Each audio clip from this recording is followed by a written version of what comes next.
mysterious figure, God says, "Your name shall no longer be called Jacob, but Israel, for you have striven with gods and with men and have prevailed."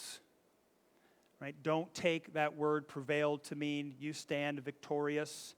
You've beat me, you've backed me into a corner, Jacob. I give. God's not saying that.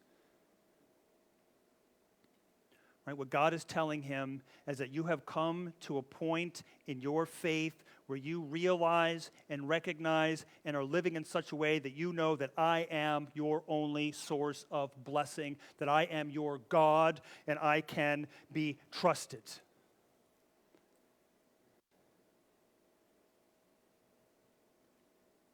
Right, so if we look for a moment now, if we pause for just a moment and we look at our own lives, right, and we look at maybe the trials and the struggles and the temptations that we see in our own lives, how often are you like me, perhaps, right, where you like to fight against the people and fight against the circumstances, right, because you need it, because it's my way, I know best.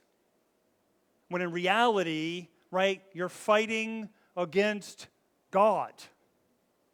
It's his plan. It's his purposes. He wastes nothing. He's allowed it. Are you fighting against God? Right? And we do this repeatedly. At least I do. I shouldn't lump you in. And you want to know what? Sometimes I get wounded. But those wounds are grace.